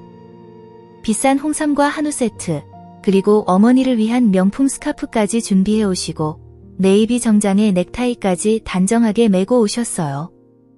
하지만 현관에서부터 식은땀을 흘리고 계시는 게 보였어요. 안녕하세요. 수진 씨와 교제하고 있는 한동환입니다. 오늘 이렇게 인사드릴 기회를 주셔서 정말 감사합니다. 부장님이 90도로 깊게 인사하시는 모습을 보고 부모님도 조금 놀라셨어요. 처음에는 정말 어색했어요. 거실에 앉아서 연세나 직업에 대한 짧은 질문과 대답들만 오고 갔어요. 아버지는 여전히 표정이 굳어 있으셨고 호시탐탐 부장님의 허점을 찾으려는 듯한 날카로운 눈빛으로 쳐다보고 계셨어요. 나이가 많으시네요. 아버지가 얼음장처럼 차갑게 말씀하시자 부장님이 고개를 숙이셨어요. 네, 죄송합니다. 수진 씨와 나이 차이가 많이 나는 것에 대해서 저도 많은 고민을 했습니다. 아버지의 턱이 다시 부르르 떨리기 시작했어요. 주먹을 쥐었다 폈다 하시면서 참고 계시는 게 보였어요. 하지만 시간이 지나면서 분위기가 조금씩 풀렸어요. 부장님이 정말 정중하고 예의 바르게 행동하시니까 부모님도 조금씩 마음을 열어주시는 것 같았어요. 특히 어머니가 먼저 마음을 여시는 것 같았어요. 수진이를 어떻게 생각하세요? 어머니가 직접적으로 물어보셨을 때 부장님의 눈빛이 달라졌어요. 정말 진심이 담긴 목소리로 대답하셨어요. 정말 소중한 분입니다. 나이 차이가 많이 나지만 수진 씨와 함께 있으면 제가 더 나은 사람이 되는 것 같습니다. 그 순간 어머니의 표정이 조금 부드러워지는 게 보였어요. 하지만 아버지는 여전히 굳은 표정이셨어요. 아버지가 나이 차이가 많이 나는 게 문제 아닐까 걱정스럽게 물어보시자 부장님은 깊이 생각하신 것 같은 대답을 하셨어요. 그 부분에 대해서 정말 많이 고민했습니다. 하지만 수진 씨와 함께 있으면 나이 차이가 전혀 느껴지지 않습니다. 오히려 수진 씨가 저에게 새로운 활력을 주고 있습니다. 제가 더 젊어지는 기분이에요. 저녁을 함께 드시면서 분위기가 많이 좋아졌어요. 부장님이 아버지와 골프 얘기도 나누시고 어머니와는 요리 얘기도 하시면서 정말 자연스럽게 대화하셨어요. 아버님도 골프 치세요? 시간 되시면 한번 함께 라운딩 나가시죠. 부장님의 그 말에 아버지의 굳었던 얼굴에 처음으로 미소가 번졌어요. 그동안 쌓였던 긴장이 풀리는 것 같은 미소였어요. 그래요. 한번 같이 쳐봅시다. 아버지가 웃으시는 모습을 보고 정말 안도했어요. 그 순간 아버지의 눈빛이 완전히 달라져 있었어요. 분노와 적대감 대신 조금씩 호감이 자리 잡고 있는 것 같았어요. 부장님이 집을 떠나실 때 부모님이 현관까지 나와서 배웅해 주시면서 조심히 들어가시라고 하시고 부장님도 오늘 정말 감사했습니다. 수진이 소중히 모시겠습니다. 라고 하셨어요. 부장님이 가신 후 아버지가 깊은 한숨을 쉬시더니 생각보다 괜찮은 분이라고 말씀하셨어요. 나이는 정말 많지만 진실해 보이네. 그리고 수진이를 정말 아끼는 것 같고 직업도 안정적이고. 아버지의 목소리에 여전히 걱정은 있었지만 처음에 그 격렬한 분노는 사라져 있었어요. 대신 딸을 걱정하는 아버지의 따뜻한 마음이 느껴졌어요. 어머니도 정말 저를 아끼는 것 같다고 좋게 봐주시는 것 같았어요. 부모님의 승인을 받으니까 정말 후련하고 행복했어요. 이제 더 이상 숨길 것도 없고 당당하게 사랑할 수 있게 되었어요. 몇 달 후 부장님이 정식으로 프로포즈를 하셨어요. 처음 개인적인 대화를 나눴던 한강공원, 그 특별한 장소에서요. 그날은 정말 운명적이었어요. 부장님이 미리 엄청난 준비를 하신 것 같았어요. 평소보다 더 멋있게 차려입으시고 손에는 작은 선물 상자를 들고 계셨거든요. 한강이 황금빛으로 물들어가는 노을 무렵이었어요. 그 아름다운 벤치에 앉아서 첫 만남 이야기를 추억하고 있는데 갑자기 부장님이 일어나시더니 저 앞에 무릎을 꿇으셨어요. 그 순간 제 심장이 멈춘 것 같았어요.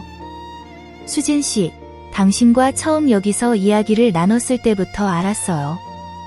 내 인생의 마지막 사랑이 될 거라는 걸. 나이 차이도 많이 나고 부족한 점도 많지만 평생 당신만을 사랑하겠습니다. 저와 결혼해 주세요. 부장님이 떨리는 손으로 반지 상자를 꺼내시면서 말씀하시는데 정말 아름다운 다이아몬드 반지가 노을빛에 반짝이고 있었어요.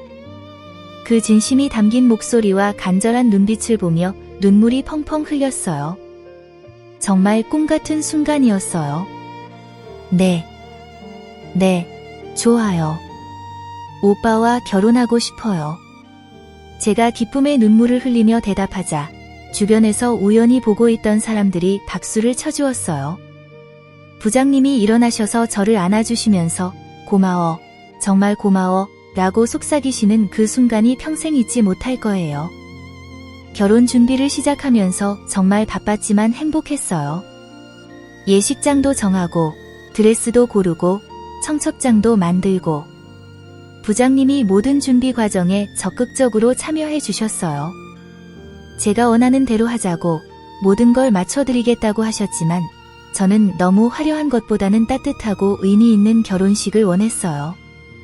가족들과 가까운 친구들만 초대해서 100명 정도만 들어갈 수 있는 아담한 예식장으로 정했어요. 드레스 고르는 것도 정말 즐거웠어요. 부장님이 함께 와서 이 드레스가 제일 예뻐요. 천사 같아요. 라고 하시면서 의견도 주시고 웨딩 사진 촬영도 했는데 처음에는 어색했지만 점점 자연스러워졌어요.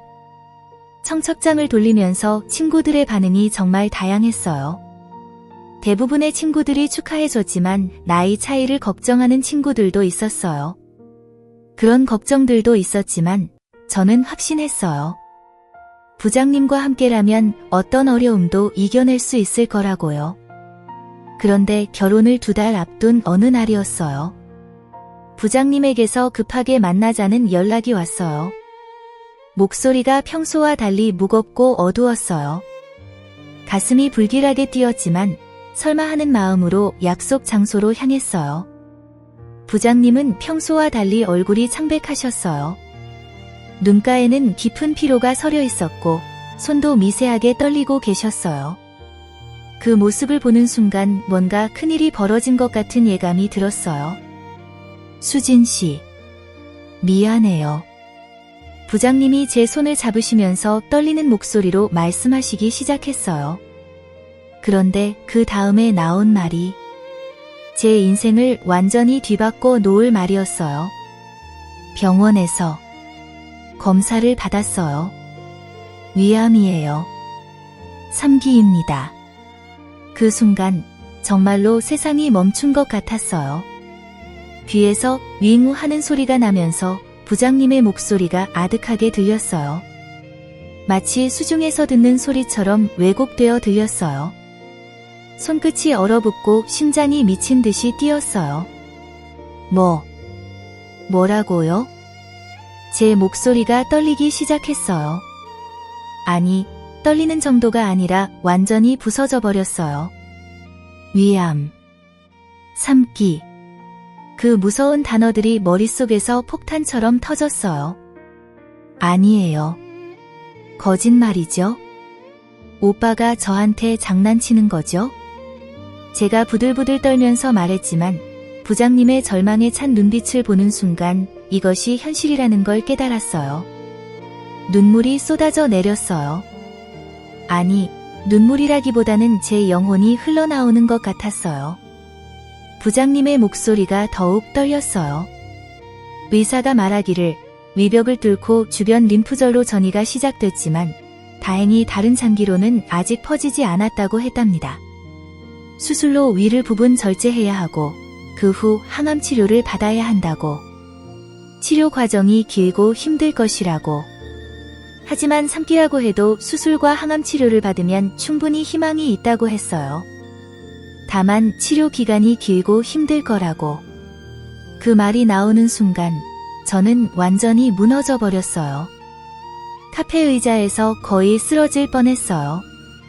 주변 사람들이 쳐다볼 정도로 큰 소리로 울음을 터뜨렸어요. 마치 제 몸에서 영혼이 빠져나가는 것 같았어요. 안 돼요. 안 된다고요. 오빠. 제가 테이블을 움켜쥐면서 소리쳤어요. 부장님도 눈물을 펑펑 흘리시면서 저를 달래려고 하셨지만 제 자신을 주체할 수가 없었어요. 수진 씨, 우리 결혼 취소해야 할 것 같아요. 내가 이런 몸으로 당신에게 짐이 될 순 없어요. 당신은 아직 젊고 아름다운데 이런 아픈 남자를 돌보며 인생을 허비할 수는 없어요. 아니에요. 절대 안 돼요. 제가 거의 비명을 지르듯 소리쳤어요. 카페에 있던 모든 사람들이 저희를 쳐다봤지만 신경 쓸 겨를이 없었어요. 그럼 더욱 결혼해야죠. 제가 오빠 곁에서 돌봐드릴게요. 혼자 아프시면 안 돼요. 저도 같이 아플게요. 그날 밤 집에 돌아와서는 완전히 넋이 나간 상태였어요. 어머니가 수진아, 왜 그래? 라고 물어보셨지만 차마 대답할 수가 없었어요. 제 방에 들어가서는 베개에 얼굴을 묻고 목이 쉴 때까지 울었어요. 베개가 눈물로 흠뻑 젖었어요. 그 다음 며칠은 정말 지옥이었어요. 밥도 넘어가지 않고 잠도 오지 않았어요. 거울을 보니 제 얼굴이 완전히 다른 사람이 되어 있었어요. 눈이 퉁퉁 부어 있고 뺨은 파리해져 있고 마치 제가 병에 걸린 것 같았어요. 부장님도 마찬가지셨어요. 만날 때마다 점점 야위어 가시고 얼굴색도 어두워져 갔어요. 아직 본격적인 치료를 시작하지도 않으셨는데 벌써 병의 무게에 짓눌려 가시는 것 같았어요. 수진 씨, 우리 헤어져요. 정말 미안해요.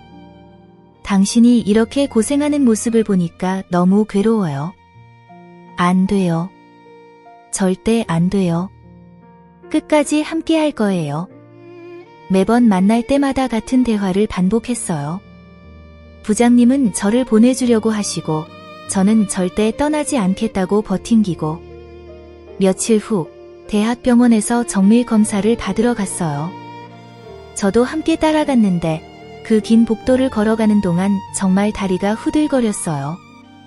검사실 앞에서 기다리는 몇 시간이 마치 몇 년 같았어요. 드디어 의사 선생님이 나오셨을 때 부장님과 제가 동시에 벌떡 일어났어요. 의사 선생님의 표정을 읽으려고 애썼지만 그분은 포커 페이스를 유지하고 계셨어요. 진료실에 들어가서 결과를 듣는데 마치 사형 선고를 듣는 기분이었어요. 의사 선생님이 CT 사진을 모니터에 띄우시면서 설명해 주시는데 그 검은 덩어리가 보였어요. 부장님의 몸속에 자리 잡은 악마 같은 것이. 다행히 처음 진단보다는 상황이 나아 보입니다. 정밀 검사 결과 2기로 재분류되고 수술이 가능할 것 같습니다. 그 말을 들었을 때 정말로 기적이 일어난 것 같았어요. 부장님과 제가 동시에 아 하고 소리를 내면서 서로를 쳐다봤어요. 눈물이 다시 쏟아졌지만 이번에는 희망의 눈물이었어요. 하지만 여전히 쉽지 않은 과정이 될 것입니다. 우선 항암 치료를 몇 차례 받아서 종양 크기를 줄인 후 위 부분 절제술을 진행하고 수술 후에도 추가 항암 치료가 필요합니다. 전체 치료 기간이 8개월에서 1년 정도 걸릴 예정이고 의사 선생님이 계속 설명해 주시는데 그 과정들이 얼마나 힘들지 상상이 됐어요. 하지만 희망이 있다는 것, 그것만으로도 충분했어요. 완치 가능성은 어느 정도인가요? 제가 떨리는 목소리로 물어봤어요. 의사 선생님이 잠시 머뭇거리시더니 조심스럽게 말씀하셨어요. 2기 위암의 경우 다행히 완치 가능성이 매우 희망적입니다. 수술이 성공적으로 진행되고 환자분이 치료 과정을 잘 견뎌내신다면 충분히 완치를 기대할 수 있습니다. 의사 선생님이 계속해서 전문적인 용어들로 설명해 주셨는데 솔직히 모든 말을 다 이해할 수는 없었어요. 하지만 전체적인 톤에서 희망적이라는 느낌이 강하게 전해졌어요. 완치 가능성이 희망적이라는 말. 처음 3기라는 진단을 받았을 때의 절망에 비하면 정말 기적 같은 희망이었어요. 진료실을 나와서 부장님과 저는 복도에서 꽉 껴안고 울었어요. 오가는 사람들이 쳐다봤지만 상관없었어요. 절망의 나락에서 건져 올린 희망, 그 소중함을 온몸으로 느꼈어요. 미안해요, 수진 씨. 정말 미안해요. 이제 희망이 생겼어요. 우리 꼭 이겨내고 결혼해요. 부장님이 제 손을 꽉 잡으시면서 말씀하시는데 그 눈빛에 다시 생명력이 돌아오는 것 같았어요. 저도 눈물을 닦으며 힘내자고 우리가 함께라면 뭐든 할 수 있다고 말했어요. 결혼식은 일단 연기하시는 게 좋겠습니다. 치료에 집중하시고. 의사 선생님의 조언이었지만 저희는 다른 결정을 내렸어요. 오히려 더 빨리 결혼식을 올리기로 했어요. 서로에게 힘이 되어주고 함께 이 시련을 이겨내기 위해서였어요. 절망의 끝에서 찾은 작은 희망이었지만 그것만으로도 충분했어요. 이제 정말 힘든 싸움이 시작될 거라는 걸 알았지만 혼자가 아니라 함께라면 이겨낼 수 있을 거라고 믿었어요. 수술 날짜를 결혼식 후로 잡으면서 우리는 예정대로 결혼을 진행하기로 했어요. 물론 많은 고민이 있었지만 부장님과 함께 어려움을 헤쳐나가고 싶었어요. 오히려 이런 힘든 시기에 더욱 서로 곁에 있어야 한다고 생각했거든요. 결혼식 당일 아침, 정말 떨렸어요. 드디어 부장님과 부부가 되는 날이에요. 하지만 마음 한구석에는 앞으로 겪어야 할 치료에 대한 불안감도 함께 자리 잡고 있었어요. 미용실에서 헤어와 메이크업을 하는데 정말 신기했어요. 거울 속에 제가 완전히 달라 보였거든요. 드레스를 입고 나니 정말 공주가 된 기분이었지만 동시에 이 행복이 영원했으면 좋겠다는 간절한 바람도 들었어요. 예식장에 도착하니 하객들이 많이 와 있었어요. 부장님 쪽 하객들과 저희 쪽 하객들이 어우러져서 정말 따뜻한 분위기였어요. 부장님의 상황을 아는 분들은 더욱 진심 어린 축복을 해주시는 것 같았어요. 눈물을 글썽이시는 분들도 계셨고요. 드디어 제 차례가 되어 아버지와 함께 버진로드를 걸었어요. 아버지가 제 팔을 꽉 잡으시면서 행복해라, 수진아, 라고 속삭이시는데 목소리가 떨리고 있었어요. 부장님이 제단 앞에서 기다리고 계셨는데 턱시도를 입으신 모습이 정말 멋있었어요. 하지만 평소보다 조금 야윈 것 같아서 가슴이 아팠어요. 결혼 서약을 할 때 정말 감동적이었어요. 건강할 때나 아플 때나 서로를 사랑하고 돌보겠습니다. 라는 서약 구절을 읽을 때는 두 사람 모두 울컥했어요. 그 말이 우리에게는 단순한 의뢰가 아니라 정말 현실이 될 수도 있다는 걸 알고 있었거든요. 반지 교환을 할 때는 부장님의 손이 미세하게 떨리는 게 느껴졌어요. 키스할 때 하객들이 모두 박수를 쳐주었어요. 그 순간만큼은 정말 완벽했어요. 모든 걱정을 잊고 오직 행복만 가득했어요. 부장님이 제 귀에 사랑해요, 부인이라고 속삭이시는데 그 목소리가 얼마나 달콤했는지 몰라요. 피로연에서는 양쪽 가족들이 서로 인사하고 이야기를 나누었어요. 정말 화목한 분위기였어요. 부장님의 상황을 아시는 분들은 더욱 따뜻하게 격려해 주셨어요. 어머니는 내내 눈시울이 붉어져 있으셨고 아버지도 부장님과 술잔을 기울이시면서 잘 부탁한다 고 하셨어요. 신혼여행은 제주도로 갔어요. 부장님이 유럽 여행을 제안했지만 저는 조용한 곳에서 둘만의 시간을 보내고 싶었거든요. 무엇보다 수술을 앞두고 있어서 너무 먼 곳보다는 가까운 곳이 좋을 것 같았어요. 제주도의 아름다운 해변에서 산책하면서 정말 행복했어요. 파도 소리를 들으며 손을 잡고 걷는데 이런 평범한 일상이 얼마나 소중한지 새삼 깨달았어요. 남편이 갑자기 걸음을 멈추시더니 정말 고마워요. 이런 행복을 줘서 라고 하시는데 목소리가 떨리고 있었어요. 오빠, 우리 오래오래 행복하게 살아요. 꼭이요. 제가 그렇게 대답하자 남편이 저를 꽉 안아주셨어요. 그 품에서 느껴지는 따뜻함과 동시에 앞으로 올 시련에 대한 불안감이 교차했어요. 신혼집도 마련했어요. 여의도 근처의 84평 아파트였는데 정말 넓고 좋았어요. 한강이 내려다보이는 전망도 훌륭했고 무엇보다 병원과도 가까워서 앞으로 치료받기에 좋은 위치였어요. 신혼생활 초기 몇 개월은 정말 행복했어요. 나이 차이가 있다 보니 서로 배려를 많이 했고 그래서 더 화목했던 것 같아요. 남편은 저희 커리어도 많이 지지해줬어요. 요즘 시대의 여자도 자기 일을 가져야 한다고 하시면서 제가 회사에서 승진할 수 있도록 응원해 주셨어요. 저도 남편의 일을 이해하려고 노력했어요.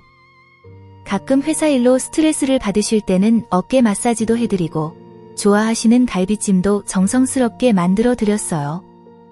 이런 식으로 서로를 격려하며 지내니까 정말 행복했어요. 하지만 시간이 지날수록 남편의 몸 상태가 조금씩 눈에 띄게 변화하고 있었어요. 식욕이 떨어지시고 가끔 속이 불편하다고 하시는 날들이 많아졌어요. 수술 날짜가 다가올수록 두 사람 모두 조용해지고 있었어요. 그래도 서로 앞에서는 밝게 웃으려고 노력했지만 혼자 있을 때면 눈물이 나곤 했어요.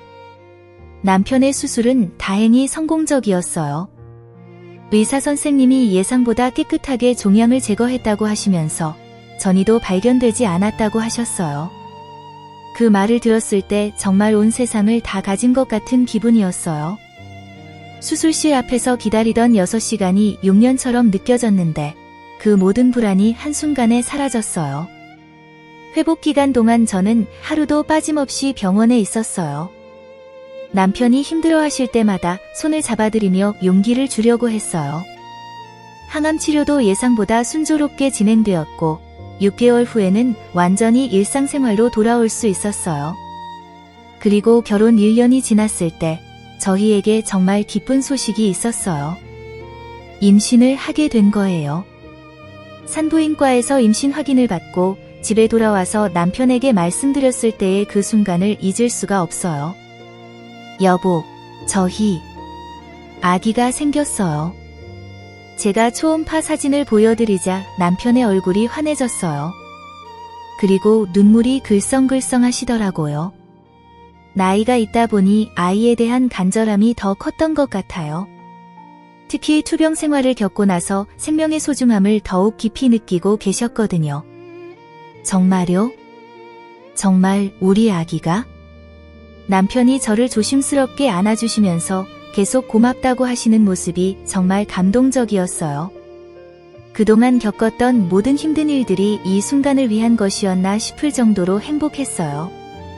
임신 기간 동안 남편은 정말 세심하게 챙겨주셨어요. 입덧할 때는 등을 쓸어주시고 새벽에 이상한 음식이 먹고 싶다고 하면 밖에 나가서 사오시기도 하고 배가 불러올 때는 다리 퉁퉁 부어서 신발을 신기 힘들어하면 직접 양말을 신겨주시고 발 마사지도 해주셨어요. 나이가 있으니까 더 조심해야 한다고 항상 걱정해 주셨어요. 산부인과에 검진 받으러 갈 때도 항상 함께 가주셨어요. 다른 젊은 부부들 사이에서 나이가 좀 많으셨지만 아기를 기다리는 마음만큼은 누구보다 간절하셨어요. 아기가 건강하게 자라고 있다는 의사 선생님 말씀에 안심하면서 아들이라는 말에 남편이 정말 기뻐하셨어요. 태교도 열심히 했어요. 매일 저녁 클래식 음악도 들려주고 태교 동화책도 읽어주고 배를 쓰다듬으면서 지훈이라고 이름을 지어서 말을 걸면 아기가 움직이는 게 느껴졌어요. 남편이 손을 대보시면 아기가 또 움직이는 것을 느끼시고는 아빠 목소리를 알아보나 봐요 라고 하시면서 정말 감동해 하셨어요. 드디어 출산일이 다가왔어요. 새벽에 진통이 시작됐을 때 남편이 정말 당황하셨어요. 저보다 더 긴장하시면서 병원 가방을 챙기시는데 손이 부르르 떨리고 계셨어요. 병원에 도착해서 분만실에 들어갔는데 남편이 밖에서 초조하게 기다리고 계셨어요. 5시간의 진통 끝에 드디어 아기가 태어났을 때 정말 감동적인 순간이었어요. 건강한 아들이라는 말에 제 품에 안긴 아기를 보니 눈물이 멈추지 않았어요. 이 작은 생명이 저희에게 온 것이 기적 같았어요. 남편도 분만실에 들어와서 아기를 보시고는 눈물을 펑펑 흘리셨어요. 우리 아들이네요. 우리 지훈이 라고 하시면서 아기 손가락을 조심스럽게 만져보시는 모습이 정말 사랑스러웠어요. 출산 후 회복하는 동안 남편이 정말 많이 도와주셨어요. 기저귀도 갈아주시고 밤에 아기가 울면 지훈아, 아빠가 왔어. 엄마는 쉬어야 해 라고 하시면서 대신 달래주시고 육아는 정말 쉽지 않았지만 남편이 많이 도와줘서 할 만했어요. 나이가 있다 보니 체력적으로는 힘들어 하셨지만 그래도 최선을 다해서 아이를 돌봐주셨어요. 아기가 처음 웃었을 때의 그 감동은 말로 표현할 수 없어요. 생후 2달쯤 되었을 때 남편이 안녕, 지훈아 라고 말하자 아기가 방긋 웃었거든요. 그 순간 남편이 웃었어요. 지훈이가 웃었어요. 라고 하시면서 저를 부르셨어요. 정말 온 집안이 행복으로 가득했어요. 지훈이가 자라면서 남편과 정말 닮았어요. 특히 눈이 똑같았고 웃는 모습도 그대로였어요. 지훈이 돌잔치도 정말 성대하게 했어요. 양가 가족들과 친구들이 모두 와서 축하해줬어요. 그동안 저희가 겪었던 어려움을 함께 지켜본 분들이라 더욱 진심으로 기뻐해 주셨어요. 지훈이가 2돌이 되었을 때 저는 다시 일을 시작하기로 했어요. 육아에만 매달리기보다는 사회생활도 병행하고 싶었거든요. 남편의 적극적인 지지 덕분에 저는 새로운 직장을 구할 수 있었어요. 이번에는 더 큰 회사인 DB투자증권의 투자부서에서 일하게 되었어요. 새 직장에서의 업무는 도전적이었지만 재미있었어요. 그리고 무엇보다 이해해주는 남편이 있어서 든든했어요. 저녁에 늦게 들어가면 남편이 지훈이와 함께 저를 기다리고 있었고 힘든 일이 있으면 항상 제 편이 되어 주셨어요. 지훈이도 건강하게 잘 자라고 있어요. 어린이집에서도 인기가 많다고 하더라고요. 주말에는 항상 아빠를 따라다니면서 아빠, 놀아줘 라고 하고 이런 모습을 보면서 정말 화목한 가정을 꾸렸다는 생각이 들어요. 그동안 겪었던 모든 시련들이 이 행복을 위한 과정이었다는 생각이 들 정도로 만족스러운 일상이에요. 지난해에는 정말 특별한 일이 있었어요. 남편이 회사에서 또 승진을 하신 거예요. 상무로 승진하셨다는 소식에 저도 정말 기뻤어요. 그동안 얼마나 열심히 일하셨는지 알고 있었거든요. 특히 투병 생활 후에도 꾸준히 최선을 다하시는 모습이 정말 대단했어요. 건강을 되찾은 후 더욱 적극적으로 일에 임하시는 남편의 모습을 보며 정말 자랑스러웠어요. 승진 축하 파티를 집에서 열었어요. 양가 부모님도 오시고 회사 동료들과 가까운 친구들도 초대했어요. 거실 가득 사람들의 웃음소리가 울려 퍼지고 지훈이도 신나게 뛰어다니면서 분위기를 더욱 즐겁게 만들어줬어요. 그날 밤 손님들이 모두 돌아가고 정리를 하면서 남편이 제 손을 잡으시더라고요. 정말 고마워요. 당신 덕분에 여기까지 올 수 있었어요. 아프기까지 했는데도 곁에서 지켜줘서. 남편의 목소리에 진심이 담겨 있었어요. 하지만 저는 남편이 워낙 능력이 있으시니까 가능한 일이었다고 생각해요. 제가 한 건 그저 옆에서 응원한 것뿐이에요. 오빠가 더 열심히 하셨잖아요. 저는 그냥 믿고 기다린 것뿐이에요. 올해는 지훈이가 초등학교에 입학해요. 벌써 이렇게 컸다니 믿어지지 않아요. 어제까지 기저귀를 차고 있던 것 같은데 이제는 책가방을 메고 학교에 간다니. 시간이 정말 빨리 흘러가는 것 같아요. 지훈이도 학교 가는 걸 정말 기대하고 있어요. 어느덧 결혼한 지 8년이 되었네요. 가끔 처음 남편을 만났던 그때를 생각해봐요. 그때는 이렇게 행복한 결말이 올 줄 몰랐거든요. 회사 사무실에서 서류를 주고받던 그 순간이 우리 인생을 바꿔놓을 줄이야. 처음 만났을 때를 기억하느냐고 물어보면 남편은 물론 기억한다고 서류 건네주면서 손이 닿았을 때부터 자꾸 생각났다고 하세요. 그때 수진 씨 손이 정말 따뜻했어요. 그 순간부터 뭔가 다른 감정이 생기기 시작했던 것 같아요. 남편이 그렇게 말씀하시면 저도 그때 느꼈던 그 전율이 다시 생각나요. 정말 운명 같은 만남이었어요. 많은 어려움이 있었지만 결국 사랑이 이겼어요. 나이 차이도, 회사 규정도, 주변의 시선도, 심지어 질병까지도. 모든 걸 이겨내고 여기까지 왔어요. 지금 생각해보면 정말 용기가 필요한 일이었어요. 하지만 그때 포기하지 않아서 정말 다행이에요. 만약 그때 주저했다면 지금의 이 행복은 없었겠죠. 남편도 가끔 그 얘기를 해요. 그때 제가 용기를 내주지 않았다면 지금의 우리는 없었을 거라고, 운명이었나 보다고 하세요. 특히 아픈 시절을 함께 이겨낸 후로는 더욱 서로에 대한 고마움이 커진 것 같아요. 앞으로도 계속 행복하게 살 거예요. 지훈이도 건강하게 키우고 서로 사랑하며. 가끔은 둘째 아이에 대한 얘기도 나와요.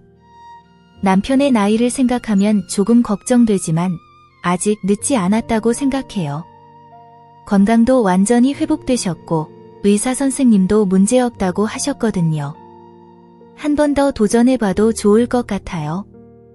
지훈이도 동생 있으면 좋아할 거라고 생각해요. 이런 대화를 나누면서 미래를 계획하는 것도 즐거워요. 제 친구들도 저희 부부를 부러워해요.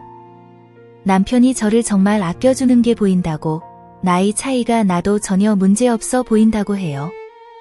오히려 성숙한 남편 덕분에 더 안정적인 결혼 생활을 하고 있다고 하더라고요. 주변에서 인정받는 부부가 되어서 정말 뿌듯해요. 최근에는 남편 회사에서 해외 근무 제안이 들어왔어요. 싱가포르 지사장 제안이 들어왔는데 3년 정도 근무하는 건데 어떻게 생각하느냐고 물어보시더라고요. 수진 씨, 우리 가족에게 좋은 기회가 될 것 같은데 어떻게 생각해요? 저는 좋다고 했어요. 지훈이도 어려서 적응 잘 할 것 같고 저에게도 새로운 경험이 될 것 같아서요. 무엇보다 남편의 커리어에도 큰 도움이 될 거라고 생각했어요. 좋아요. 우리 가족이 함께라면 어디든 좋아요. 지훈이도 외국 경험을 하면 좋을 것 같고요. 새로운 도전이 기다리고 있어요. 하지만 가족이 함께라면 어떤 곳이든 행복할 거예요. 그동안 겪었던 시련들을 생각하면 이제는 어떤 변화든 두렵지 않아요. 사랑하는 가족과 함께라면 모든 걸 해낼 수 있다는 확신이 있거든요. 앞으로도 계속 이런 소소하지만 확실한 행복이 이어졌으면 좋겠어요. 드디어 싱가포르 발령이 확정되었어요. 이제 한 달 후면 새로운 땅에서 새로운 시작을 하게 되는 거죠. 지훈이는 처음에는 친구들과 헤어져야 한다고 울었지만 이제는 외국에서 사는 게 신기하다며 기대하고 있어요. 아이들의 적응력은 정말 대단한 것 같아요. 이사 준비를 하면서 우리의 추억들을 정리하게 되었어요. 결혼 앨범, 지훈이 어렸을 때 사진들, 그리고 남편이 아플 때 함께 찍었던 병원 사진까지. 하나하나가 모두 소중한 기억들이에요. 그 모든 순간들이 지금의 우리를 만들어줬다는 생각이 들어요. 올해 결혼기념일에는 특별한 계획이 있어요. 처음 만났던 회사 근처의 그 카페 커피앤무드에 가볼 거예요. 몇 년 전에 확인해봤더니 그때 그 카페가 아직 있더라고요. 가서 옛날 얘기도 하고 지훈이도 데리고 가서 엄마 아빠가 어떻게 만났는지 얘기해줄 생각이에요.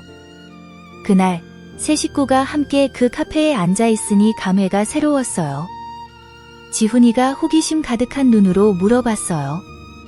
엄마, 아빠, 정말 여기서 처음 만났어요? 우와, 신기해요.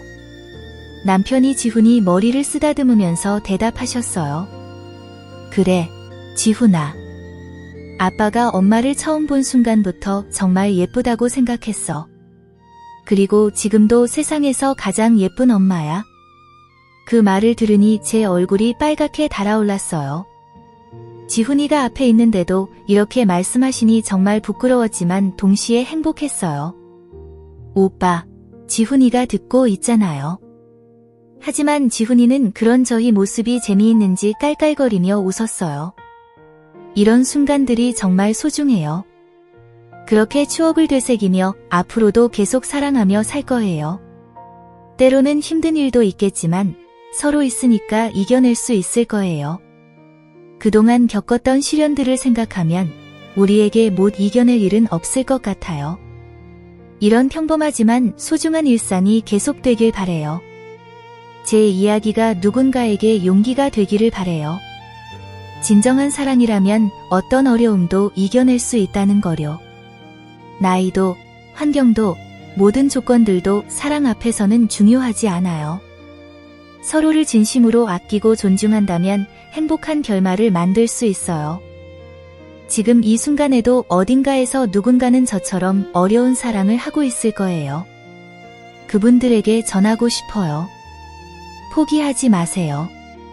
진정한 사랑이라면 반드시 길이 있을 거예요. 제가 그랬듯이요. 직장에서 만난 상사와의 사랑, 21살의 나이 차이, 회사의 반대와 주변의 시선, 그리고 갑작스러운 병까지. 모든 걸 이겨내고 지금의 행복을 만들었어요. 사랑에는 정답이 없어요. 나이도, 조건도 중요하지 않아요.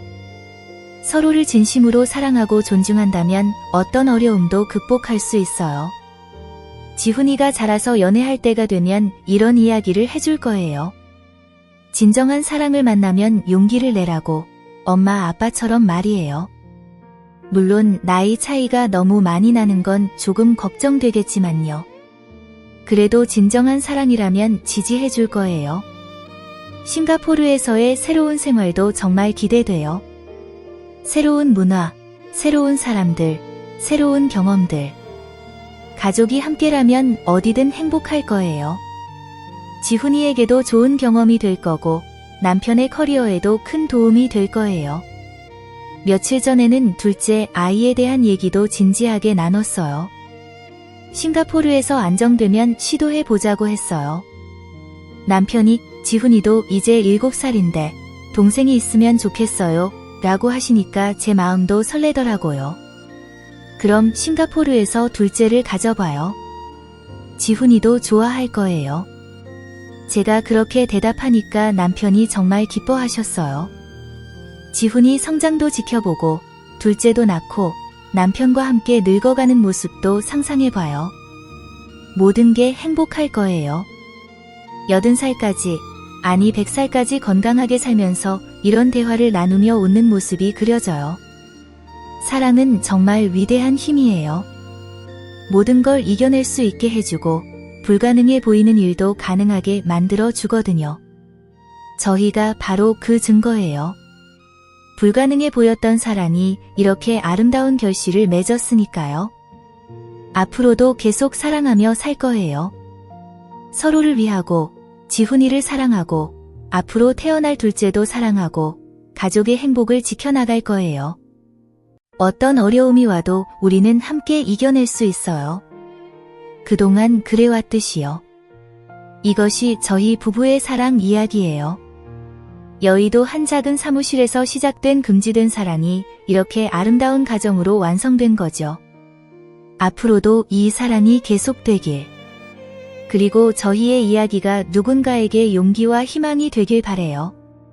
사랑에는 끝 같은 것은 없어요. 남편과 저, 그리고 지훈이. 우리 가족의 행복한 이야기는 지금도 계속 쓰여지고 있어요.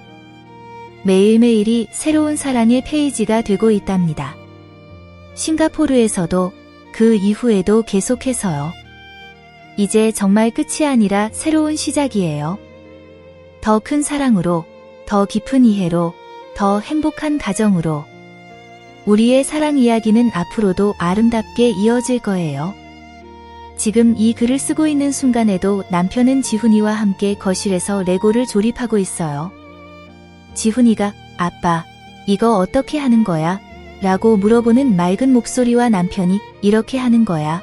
우리 아들이라고 다정하게 대답하는 소리가 따뜻하게 들려와요.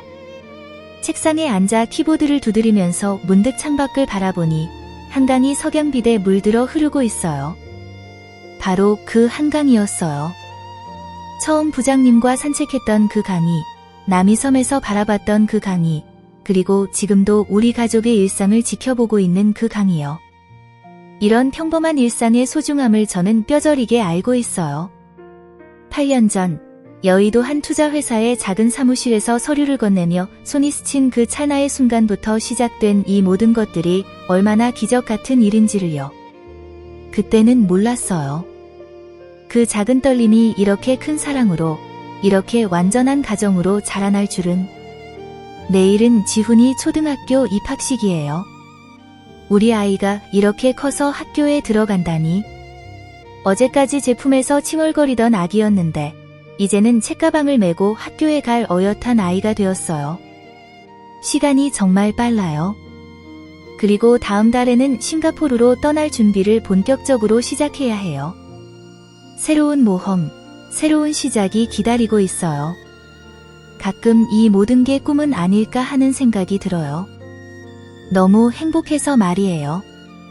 21살의 나이 차이, 회사에 금지된 사랑, 갑작스러운 병마, 그리고 수많은 어려움들. 그 모든 걸 이겨내고 지금 여기에 앉아 이런 글을 쓰고 있다는 게 기적 같아요. 하지만 무엇보다 중요한 건 우리가 함께라는 것이에요. 처음 만났을 때 불가능해 보였던 사랑이 이렇게 아름다운 가정을 이루었고 앞으로도 계속 함께 걸어갈 거라는 확신이 있어요. 서로의 손을 잡고 서로의 마음을 어루만지며 어떤 시련이 와도 함께 이겨낼 수 있다는 믿음이 있어요. 여보, 지훈이 재워놨어요. 뭐 하고 있어요? 남편이 제 뒤로 다가와서 어깨에 손을 올려주시네요. 따뜻한 손길이 전해주는 사랑을 느끼며 저는 미소를 지어요. 우리 이야기를 쓰고 있었어요. 처음 만났을 때부터 지금까지. 아, 그 얘기요? 참 파란만장했죠. 그래도 해피엔딩이라 다행이네요. 남편이 장난스럽게 말씀하시자 저도 웃음이 나와요. 정말 해피엔딩이에요. 이보다 더 행복할 수는 없을 것 같아요. 혹시 이 글을 읽고 계신 분 중에 비슷한 상황에 있는 분이 계시다면 꼭 기억해 주세요. 진정한 사랑 앞에서는 나이도, 직급도, 주변의 시선도, 심지어 질병조차도 모두 일시적인 장애물일 뿐이라는 것을요. 사랑은 모든 걸 이겨낼 수 있어요. 불가능해 보이는 일도, 절망적으로 느껴지는 순간도, 모든 걸 포기하고 싶은 때도, 사랑이 있다면 반드시 길이 보일 거예요. 용기를 내세요. 사랑을 위해 한 걸음 더 나아가세요. 세상 사람들이 뭐라고 하든, 조건이 맞지 않는다고 하든 포기하지 마세요. 진정한 사랑이라면 반드시 방법이 있을 거예요. 저도 그랬고 지금 이렇게 행복하답니다. 창밖으로 한강의 야경이 반짝이고 있어요. 내일이면 또 새로운 하루가 시작되고 우리 가족의 사랑 이야기도 새로운 페이지를 써내려갈 거예요. 싱가포르에서 그리고 그 이후에도 계속해서요. 사랑하는 모든 분들이 저희처럼 행복한 결말을 맞이하시길 바라며 이수진 2025년 여름 한강이 보이는 집에서